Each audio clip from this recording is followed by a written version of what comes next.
Alô! Alô! Hoje, dia 24 de setembro de 2010. Mais uma vez, o Pulando a Cerca está com vocês. Pulando a Cerca é uma grande homenagem à população brasileira que há 510 anos vem pulando a cerca. Por cima, por baixo, pelo meio. As cercas são para serem puladas.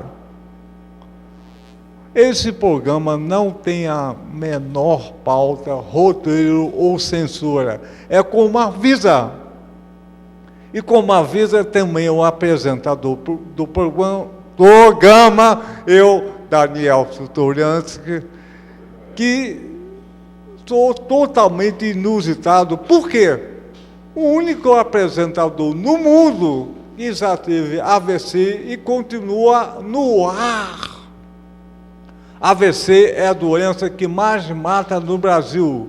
250 mil pessoas por ano morrem de AVC, 1 milhão de pessoas ficam seculares. Esse número assombroso é maior que uma guerra do Oriente Médio, no Iraque, no Irã, é menor. E isso mata 30% da população brasileira. Ninguém tem a menor informação, prevenção, medicamento. Por quê? Por quê? A gente fica achando estranho.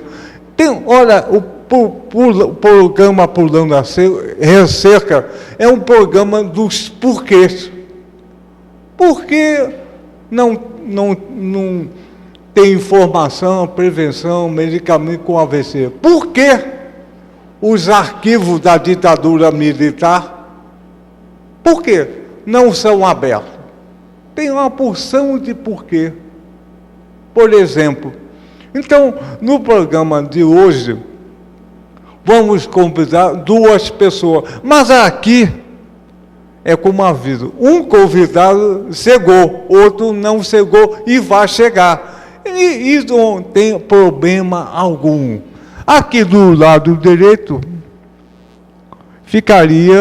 vai estar o grande advogado Modesto da Silveira. E do lado esquerdo vem uma pessoa, mais uma vez, fantástica. O Pedrinho Moreira Lima, o filho do grande brigadeiro Moreira Lima. Vem pular a cerca, Pedrinho! Eu acho que o avião quebrou a asa e aterrissou mal. Tá com a asa quebrada. Poxa, totalmente quebrado. Operação no ombro que tive que reconstituir meu ombro. Foi um troço brabo. Pedrinho, olha só. Você é filho do brigadeiro Moreira Lima, que tem 91 anos. O cara que está lúcido, mas tem uma dificuldade de ver aqui. Quem foi o brigadeiro Moreira Lima? Na história, quem foi? E foi o único oficial general que foi preso e torturado pela ditadura militar. É um acontecimento totalmente inédito. Eu queria que o espectador no UniTV e da internet ouvisse a história do brigadeiro Moreira Lima e tiveram a coragem de torturar e prender o brigadeiro.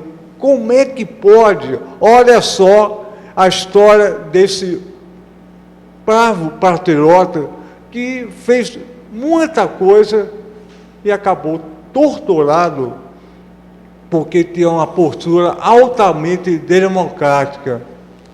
Pedrinho Moreira Lima, filho do brigadeiro do Rui Moreira Lima.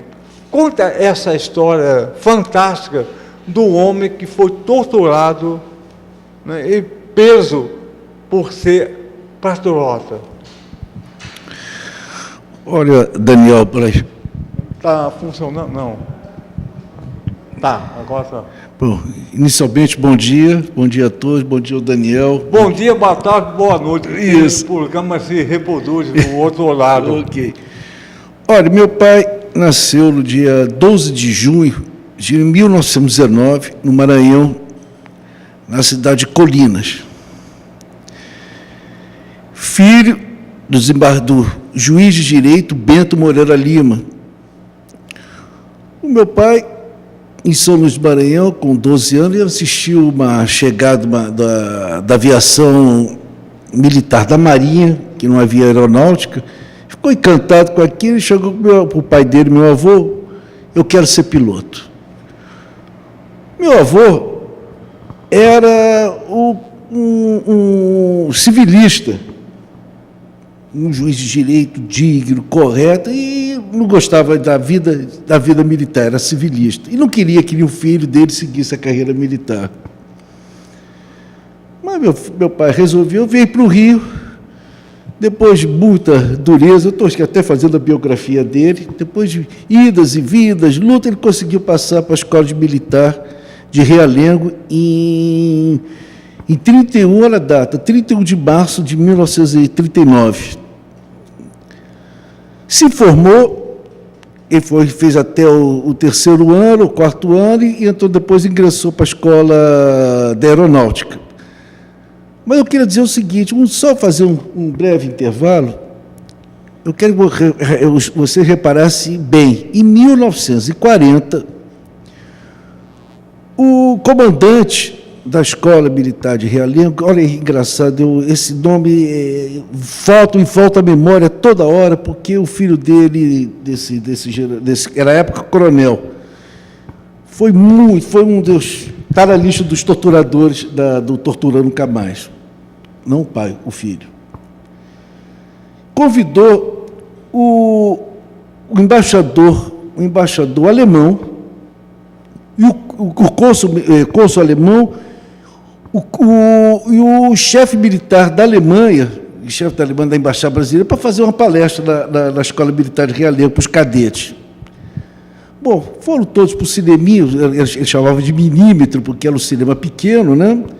Que tinha o metro da cidade, que era o grande, então eles chamavam milímetro de Realengo. E na hora que apareceu o Hitler, discussão, primeiro foram aquelas marchas militares, aquelas coisas das tochas, suásticas e tal. Quando apareceu o Hitler discursando, irrompeu uma vaia entre a estudantada. Bom, acenderam as luzes.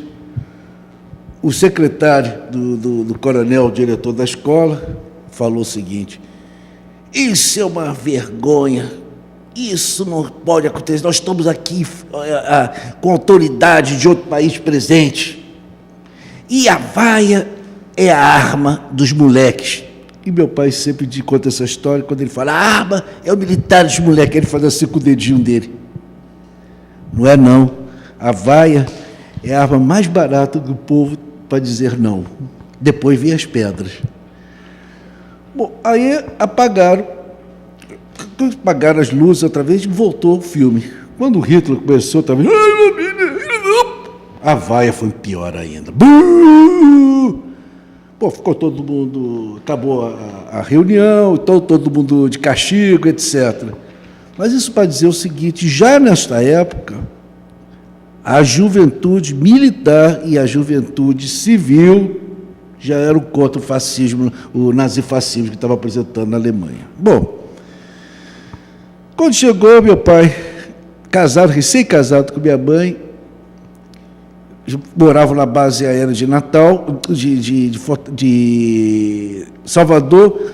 Meu pai fazendo uma viagem para Fortaleza, ele soube que havia o recrutamento da piloto para o primeiro grupo de caça na Itália. Então ele assinou o nome dele. Voltou e passou a enganar minha mãe. Não, Julinha, você sabe que a gente não vai... Minha mãe já grávida. A gente não vai entrar em guerra, quando chegar lá, guerra... Bom, e foi esse papo levando. Fizeram um curso em Água Dulce, no Palamar. Depois foram para os Estados Unidos, onde eles conheceram, escolhidos por eles, o P-47, ou seja, o trator voador escolhido pelos próprios FAB para fazer a guerra.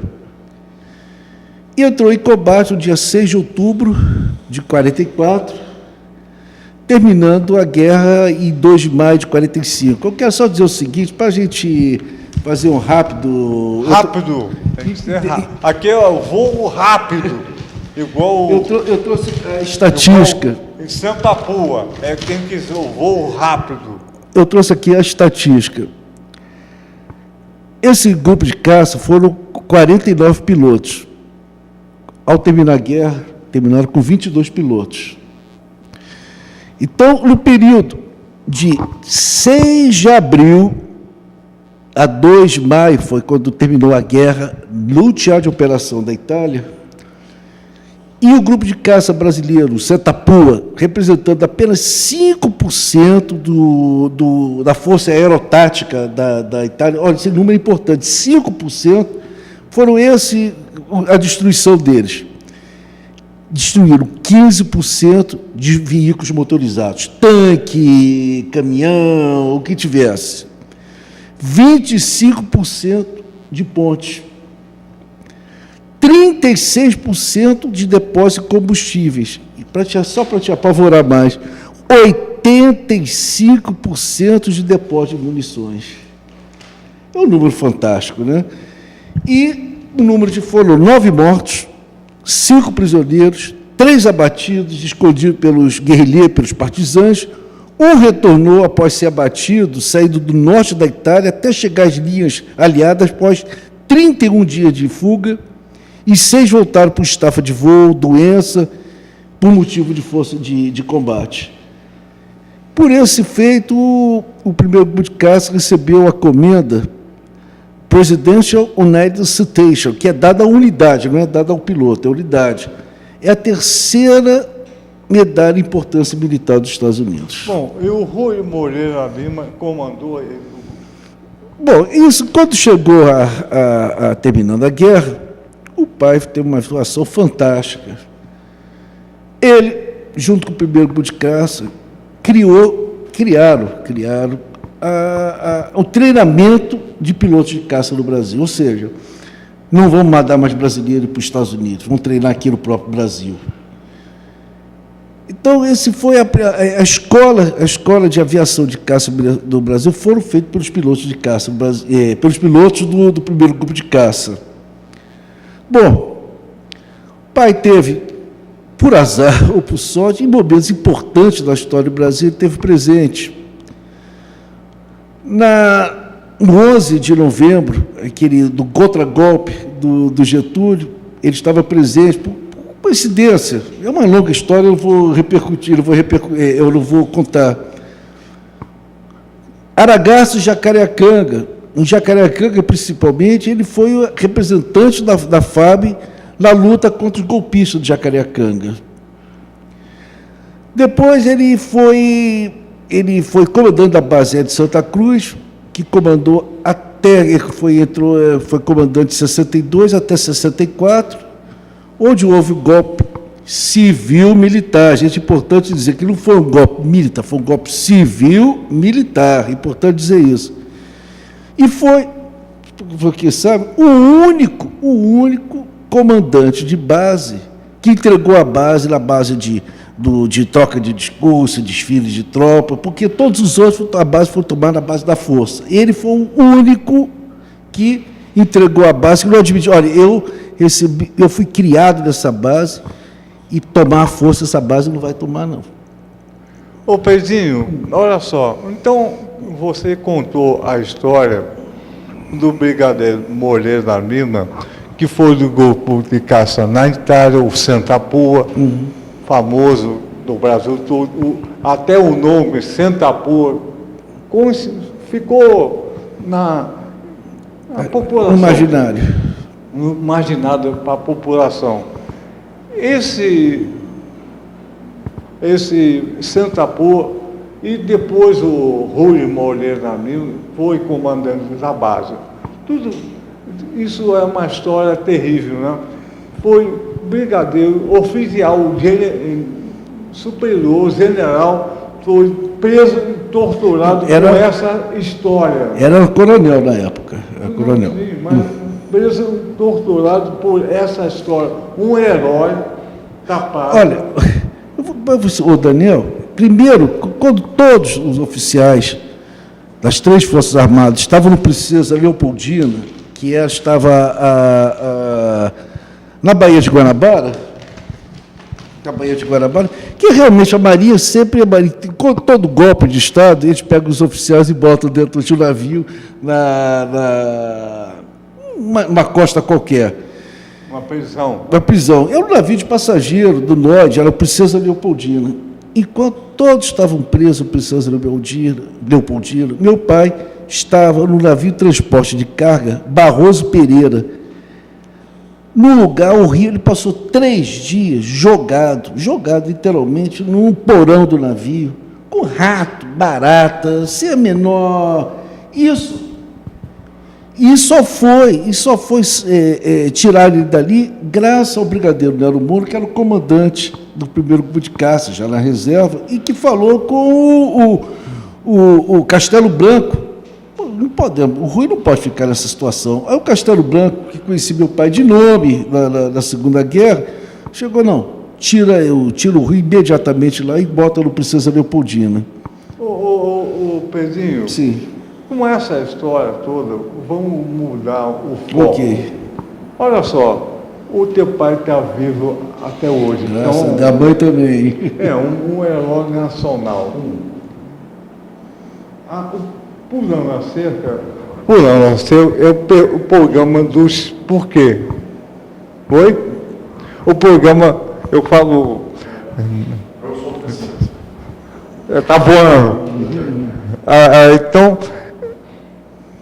O programa Pulando a Cerca é o programa dos porquês.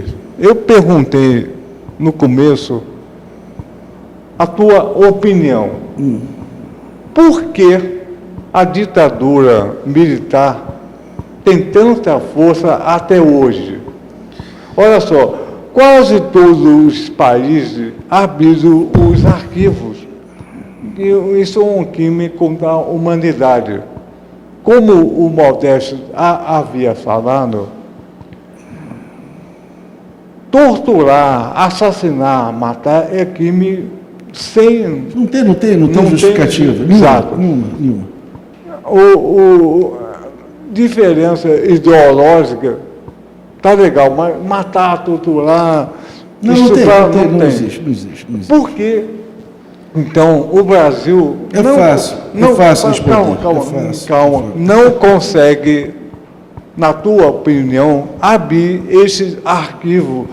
Tem tanta dificuldade de abrir que logo aparece alguma coisa para sabotar. Olha, qual é a tua opinião sobre isso?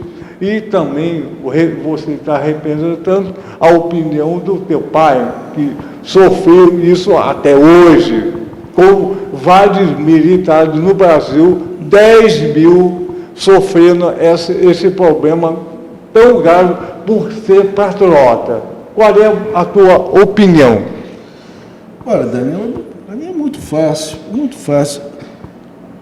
Os governos civis pós-Nova República não conhecem a problemática militar. O militar, ele tem uma hierarquia.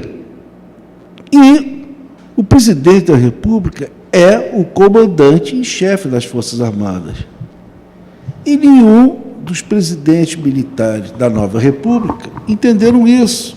Olha, na Constituinte de 88, o Leônidas Pires Gonçalves, que era o ministro do Exército do Sarney, chegou, eu fecho o Congresso. Então lançou um boato desse. Coisa totalmente impossível, não fechava. Ele não tinha esse Leônidas Pires Gonçalves, ele não tinha autoridade, ele não tinha moral, ele não tinha nada para comandar uma tropa. Nem tinha apoio internacional, que fizeram. E Ulisses Guimarães, baixou a cabeça. O Fernando Henrique Cardoso votou contra a anistia. Mário Covas votou contra. E não entendiam que é um civil. Eles estão dentro de uma hierarquia, eles juram a Constituição.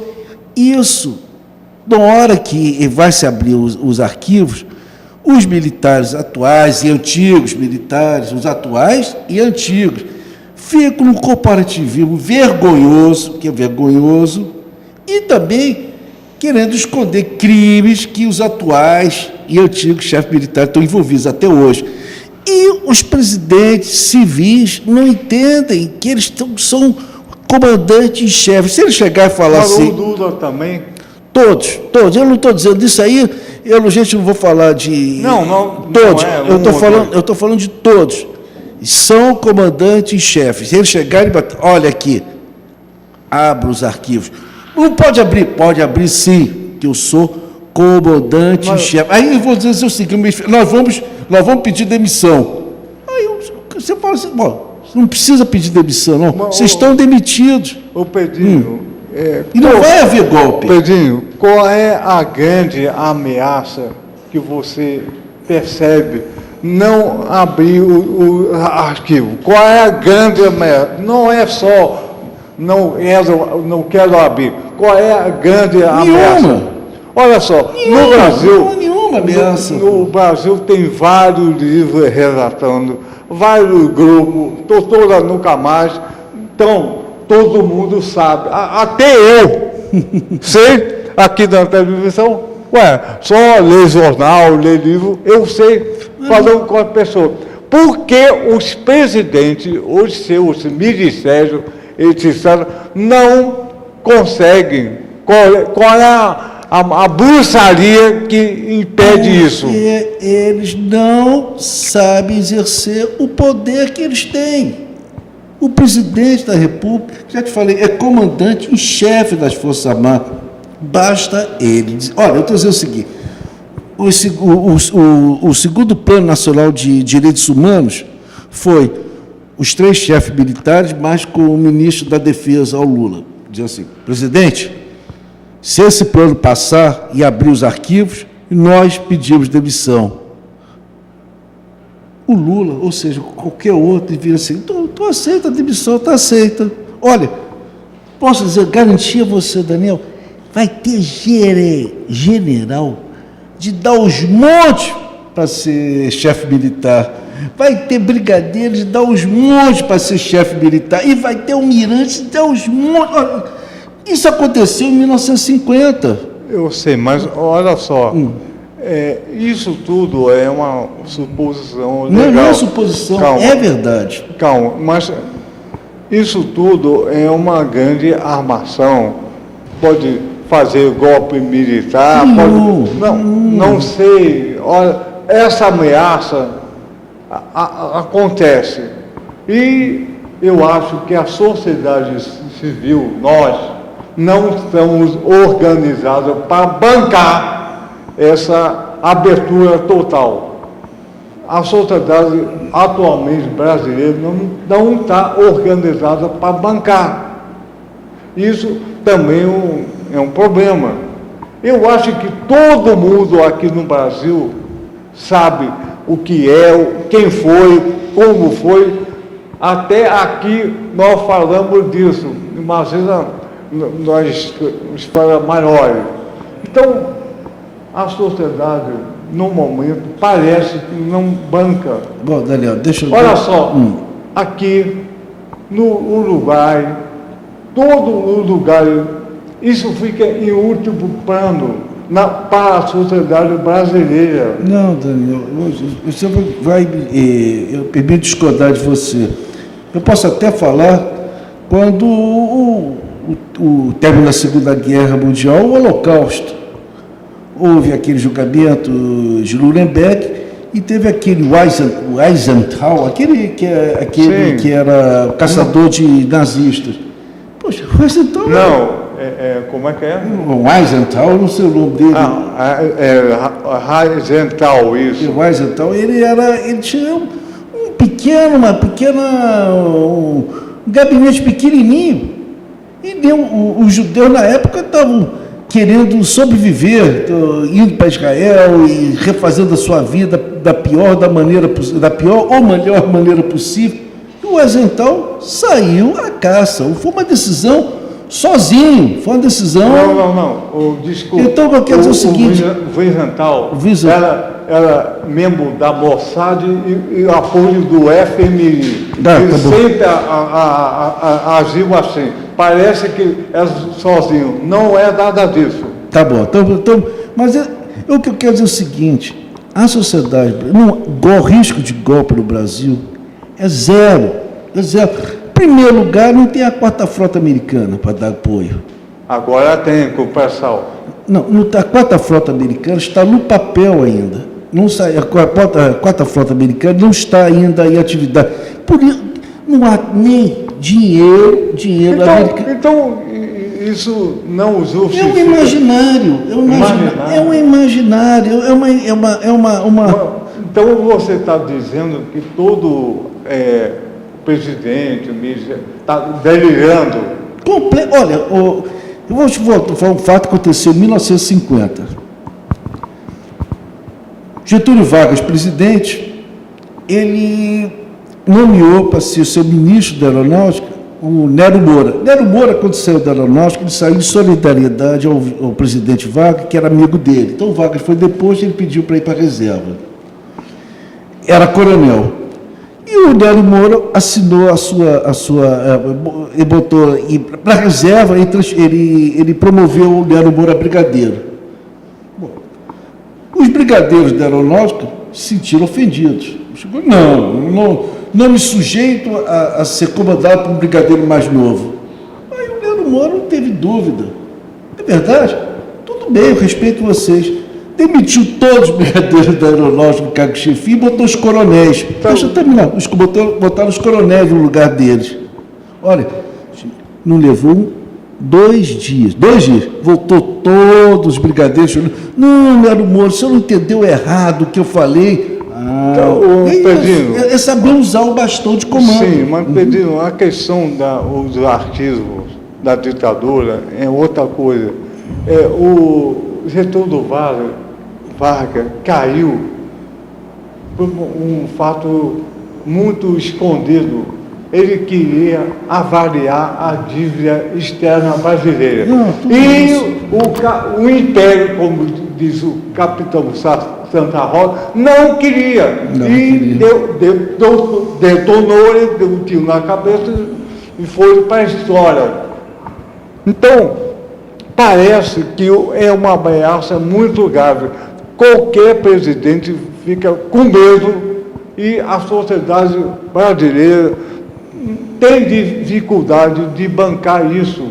Olha, o Hélio Fernandes, o grande e bravo jornalista Hélio Fernandes, dizia o seguinte: antigamente a sociedade entrava em pânico quando dizia assim, a Vila Militar desceu. Eu sei. Isso. Mas hoje, o grande pânico não é a Vila Militar desceu. O grande pânico é o morro desceu.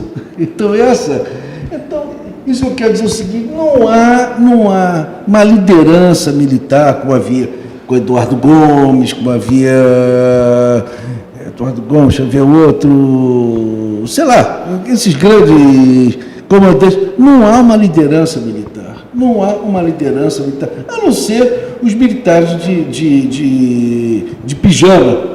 Que é de pijama, você saiu do quartel, botou pijama, Daniel, não manda mais nada. Olha só, vamos convidar a Tita Ferreira. Oba! O Modesto não conseguiu vir, vai a Tita Ferreira falar. Oba, que bom. Chegou atrasada, mas está no ar. Tita Ferreira. Bom, primeira vez que eu estou no microfone. Bom dia, Daniel. Oi, Tita. Minha reverência ao brigadeiro, que é um grande democrata. Chegou também o Modesto da Silveira. Liga. Então liga. Modesto, pega a cadeira. Não, Tita, vamos lá. Fala. Bom, Eu sou Tita Ferreira, sou filha de anistiado, entre aspas, político-militar, tá?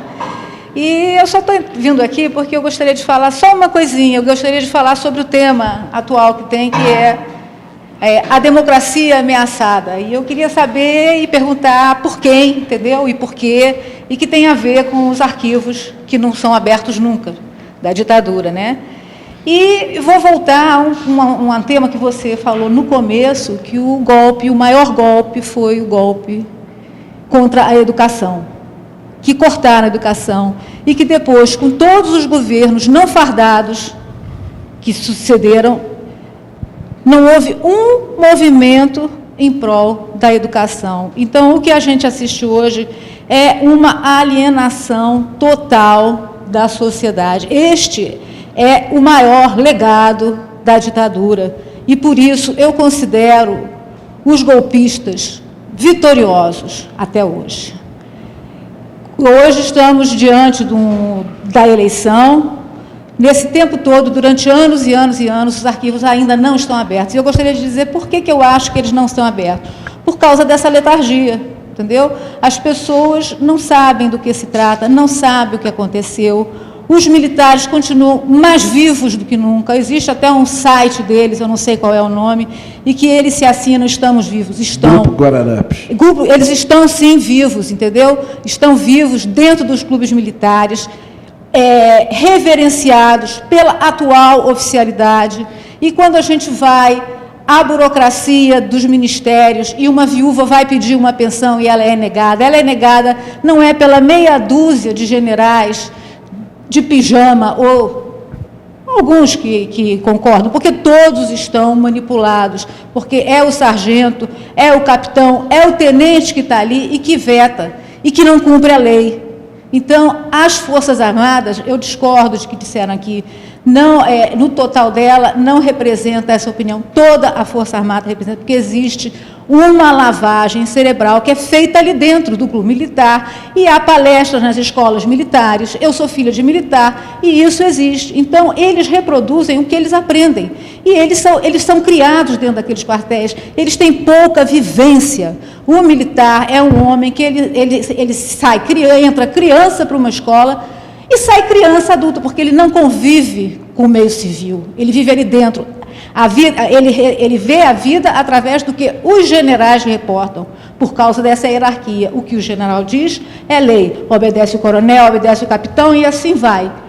E quando, do tempo da ditadura, e hoje isso acontece, o general diz, e todo mundo tem que cumprir, isso é uma ameaça à democracia, porque ninguém se coloca contra. Quando houve o golpe militar, muitos militares eram contra, mas todos rasgaram a Constituição, porque quem cala, consente. E hoje acontece a mesma coisa, porque quando está escrito que um militar anistiado tem direitos iguais aos dos que permaneceram até então na ativa, porque houve uma anistia e não se cumpre esse direito, estão rasgando também a Constituição, permanecem golpistas. Concordo inteiramente. Então, vamos ouvir também o Modesto que chegou. A pergunta é: por que os arquivos da ditadura não conseguem ser abertos? Porque qual é o grande mistério? Na minha opinião, é que, primeiro, esses arquivos revelariam a face de cada um daqueles que são responsáveis a partir do golpe, dos sequestros, da tortura e muito mais. Revelaria uma série de coisas que não interessa ainda àquela minoria enquistada no poder. Não interessa a eles. Então fazem tudo, pressionam, ameaçam, fazem trabalho clandestino, como disse o Pedro, cujo título está aí na internet, né? Eles têm, na verdade, medo de mostrar sua cara. Mas nós já dissemos aqui, e ainda agora eu estava discutindo muito essa questão que está na ordem do dia, a questão da anistia, a vinda da caravana, o problema dos 25 anos do Tortura Nunca Mais, que tem trabalhado em torno disso, desde que foi criada para isso. Então, está muito oportuno a sua escolha de discutir o debate. Você, aliás, antecedeu, né? Porque já fez vários programas nesse sentido. Eu creio que eles não abrem por isso. Agora, já dissemos aos próprios representantes do governo, muitos dos quais concordaram conosco, que se eles não abrirem os arquivos nacionais, arquivo é um dever de estar aberto. Muito bem. Se eles não abrirem, nós iremos abri-lo de fora para dentro. Ainda agora, eu falava com um cidadão que me acompanhou quando esteve aqui, um famoso intelectual internacional que foi da ONU, chamado Martim Almada. Ele esteve conosco no Congresso Nacional. Também. Hein? Ele esteve aqui também. E aqui, depois, ele veio aqui te visitar, prestou um belo depoimento.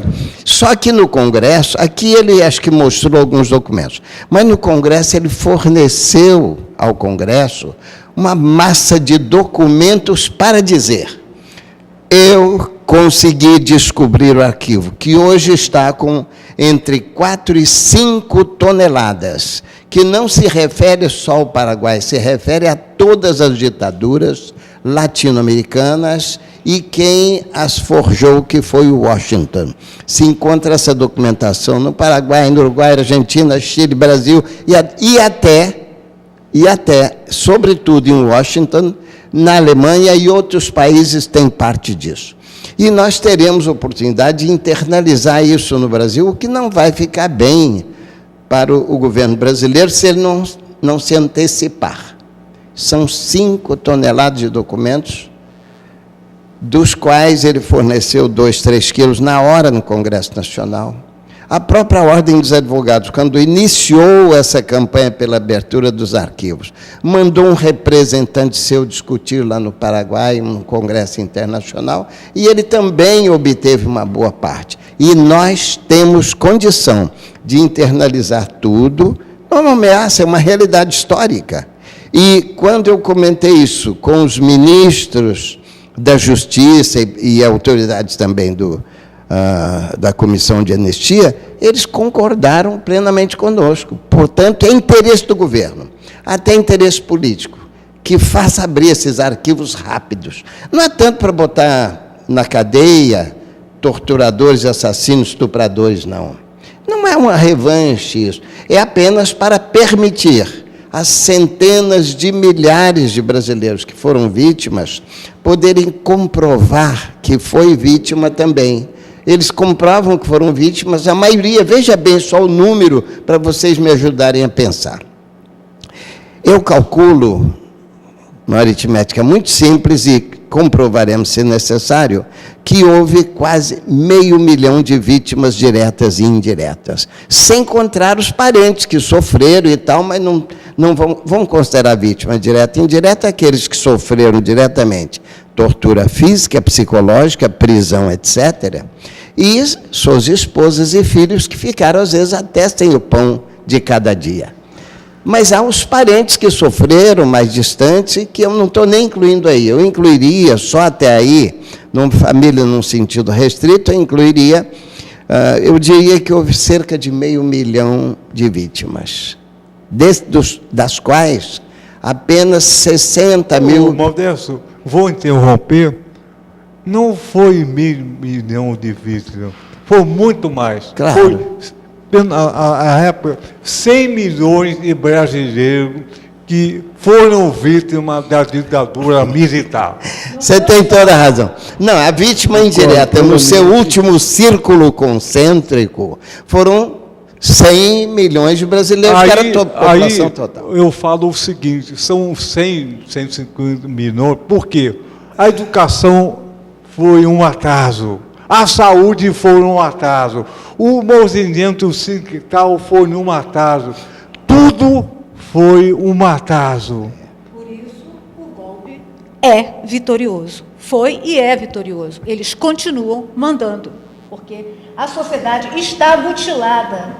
O maior mutilado não foi o brigadeiro torturado, não foi meu pai que foi preso, não foi o fulano que foi a sociedade toda. É a Tem minha toda a neta razão. que nem viveu aquela época. Me permite fazer uma figura? Não, eles nos devem, tem que abrir esses arquivos, eles nos devem, como é que se diz? Uma reparação à sociedade brasileira. Olha, toda. você tem toda a razão. Vou melhorar a minha exposição. Se você pegar águas tranquilas de um lago ou de um simples tanque, jogar uma pedra no meio, você vai verificar que vão se formando círculos concêntricos até a margem, que praticamente não sofre nada. Mas quem está no miolo, como em geral estavam os democratas, os militares patriotas, que obedeciam à hierarquia e à lei, esses são, eu diria, esses são os 500 mil, meio milhão.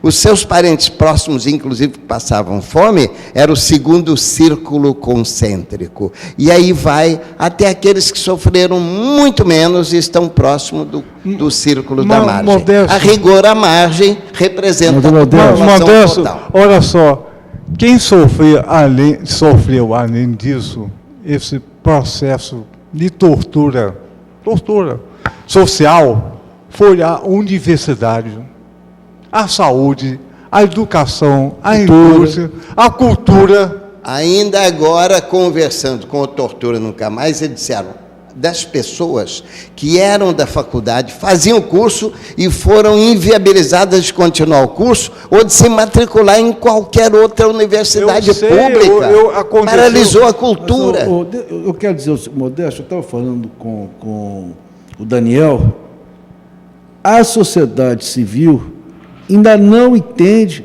o poder que ela tem. Quer dizer, os presidentes da nova república não entendem que eles têm os presidentes da nova república, não entendem que eles têm o bastão de comando das Forças Armadas. Ele é a última cadeia de comando. Se um presidente, eu estou falando todos, chegar e falar, não vai abrir, que quem está falando aqui é o comandante-chefe das Forças Armadas, todos eles vão bater continência e abrir. É só isso. Eles já vivem ainda, Modesto, no medo do golpe militar. Qual é a mais alta hierarquia do corpo militar? O presidente da República. Pronto. É o super generalíssimo. Pronto. Olha só, o programa está terminando. Eu queria fazer uma declaração. Quando o doutor Martim Almada veio aqui no Programa Seco, foi uma coisa muito legal. O Modesto teve uma colaboração fantástica. Um homem que ganhou o Prêmio Nobel Alternativo da ONU. Da paz alternativa. Pela Operação Condor. Ele disse para mim o seguinte: aqui, até hoje, eu não consigo dormir, tenho um pesadelo terrível, até eu tomo muito remédio para dormir. Aí eu falei: Martim, a ditadura militar ainda está na sua cabeça. E ele respondeu assim: o verdadeiro tortura da ditadura militar é enfiar essa alienação, essa brutalidade, essa perversidade eternamente na cabeça da população. Isso custa muito a resolver. A ditadura militar está até hoje viva no Brasil. Concordo. Isso tem que ser remediado. Olha só, vamos terminar o programa. Vamos continuar esse debate semana que vem? Pode, Modesto? Eu posso, claro. Tita? Sim. Pedro? Se Deus quiser e o homem quiser também, sim. Não, a asa tá quebrada, mas o avião voa. Ó, então, vamos terminar. Sexta-feira que vem, vamos continuar. E após, o programa com as mulheres que sofreram, a guerreira que sofreram na ditadura militar, vendo os seus maridos sendo caçados. E então vamos terminar o programa cantando 1, 2, 3, pulando a cerca outra vez.